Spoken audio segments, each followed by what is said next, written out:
ये कहानी उस प्रेम की है जो सदियों से चला आ रहा है। ये कहानी है सती के त्याग और पार्वती के पुनर्जन्म की, जिसने भोलेनाथ के वैरागी जीवन को फिर से गृहस्था आश्रम में बदल दिया। देवी सती ने अपने पिता दक्ष के यज्ञ में अपने प्राण त्याग दिए थे। उनके जाने के दुख में भगवान शिव ने संसार से मोहमाया तोड़ ली और हिमालय की कंदराओं में घोर तपस्या में लीन हो गए। सती ने ही अगले जन्म में हिमालय राज के यहाँ पार्वती के रूप में जन्म लिया। बचपन से ही पार्वती के मन में शिव के प्रति प्रेम और भक्ति थी। नारद मुनि ने उन्हें बताया कि उन्हें शिव को पाने के लिए कठिन तपस्या करनी होगी। पार्वती ने राजपाट का मोह छोड़ दिया और घोर जंगल में चली गई। पार्वती की तपस्या इतनी कठिन थी कि उन्होंने वर्षों तक अन्न का एक दाना नहीं खाया। गर्मी में 5 अग्नियों के बीच बैठकर ध्यान लगाया। ठंड में बर्फीली नदी में खड़े रहकर शिव का नाम लिया। अंत में उन्होंने पट्टे खाना भी छोड़ दिया, इसीलिए उनका नाम अपर्णा पड़ा। पार्वती की तपस्या से शिव का आसन डोल गया। परंतु पार्वती के निश्चय को परखने के लिए शिव एक वृद्ध बूढ़े ब्राह्मण का रूप धरकर उनके पास गए।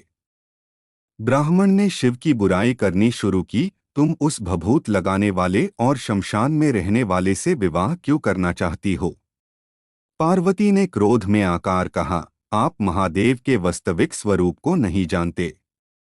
मेरा मन उन्हें पति स्वरूप में स्वीकार कर चुका है। पार्वती की दृढ़ निष्ठा देखकर शिव अपने वास्तविक रूप में प्रकट हुए। उन्होंने कहा, देवी, आज से मैं तुम्हारी तपस्या से खरीदा हुआ तुम्हारा दास हूँ। शिव ने पार्वती से विवाह का प्रस्ताव स्वीकार कर लिया। हिमालय में शिव और पार्वती का विवाह एक उत्सव की तरह मनाया गया। शिव अपनी अनोखी बारात लेकर पहुंचे, जिसमें भूत प्रेत, देवता और गंधर्व सब शामिल थे। ये विवाह केवल 2 व्यक्तियों का नहीं, बल्कि शक्ति और शिव का मिलन था।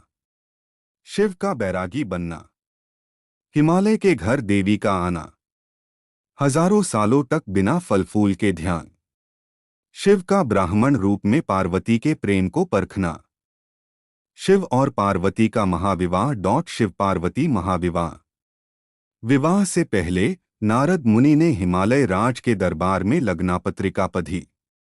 उन्होंने बताया कि ये कोई साधारण विवाह नहीं है। हे पर्वतराज, आप धन्य है।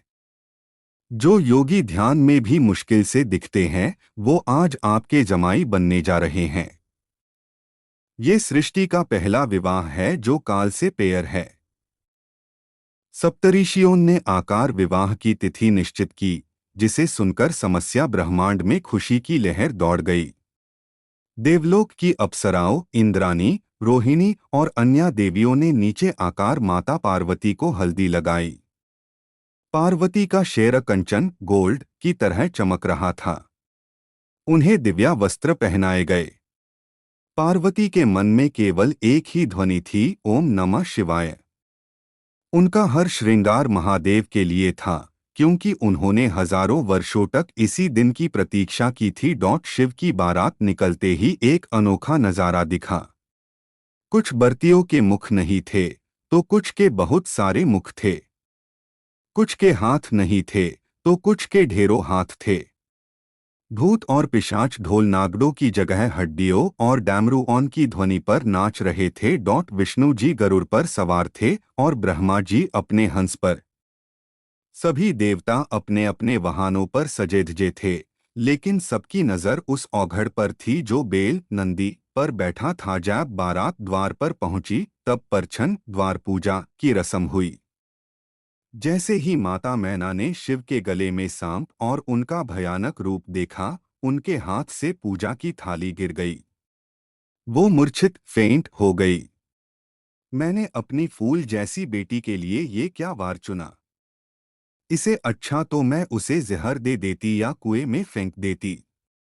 तब विष्णु जी ने कहा, माता, जिसे आप भयानक समझ रही है, वही कल्याणकारी है। शिव के बिना शक्ति अधूरी है। माता मैना के हृदय को शांत करने के लिए शिव ने अपने रूप को बदला। उनकी जटानों से गंगा की धर बहती दिखी, माथे पर चंद्रमा शीतलता डीन लगा और उनका शेर करोड़ों सूर्यों की आभा से चमक उठा। उनका ये सुंदर मूर्ति स्वरूप देखकर सभी देवकन्याएं और माता मैना मंत्रामुग्ध हो गए। मंडप में बैठे शिव और पार्वती का मिलन दर्शाता है कि ज्ञान और कर्मा एक हो रहे हैं। हिमालय राज ने जब पार्वती का हाथ शिव के हाथ में दिया तो उन्होंने कहा, प्रभु, मेरी पुत्री आपके चरणों की दासी है, आयसी स्वीकार करें। जब दोनों ने अग्नि के साथ फेरे लिए तब पृथ्वी के हर कान में प्रेम का बीज बोया गया। हर फेरे के साथ एक नया वचन लिया गया, प्रकृति और पुरुष के साथ रहने का वचन।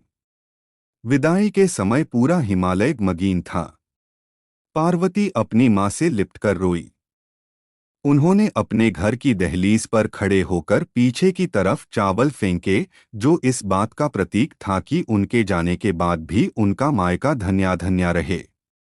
महादेव ने हिमालय से कहा, आप चिंता ना करें, पार्वती मुझसे अलग नहीं है। वो मेरे हृदय में निवास करती है। कैलाश पर पहुंचने पर नंदी और भृंगी ने उनका स्वागत किया। पूरा पर्वत फूलों से लैट गया। शिव और पार्वती ने वहां बैठकर सृष्टि के कल्याण पर चर्चा की। ये विवाह केवल एक सांसारिक घटना नहीं थी, बल्कि अधर्मा पर धर्मा की जीत और प्रेम की पराकाष्ठा थी। शिव शक्ति के इस मिलन ने जगत में प्रेम और मर्यादा का नया अध्याय लिखा। ऐसी और प्रेरणादायक और धार्मिक कहानियों और वीडियोस के लिए कृपया हमारे चैनल को सब्सक्राइब करें। अगर आपको ये कथा अच्छी लगी हो तो वीडियो को लाइक करें और अपनी राय कमेंट में ज़रूर बताएं। हम आपके लिए ऐसी ही कहानियां लेट रहेंगे। हर हर महादेव।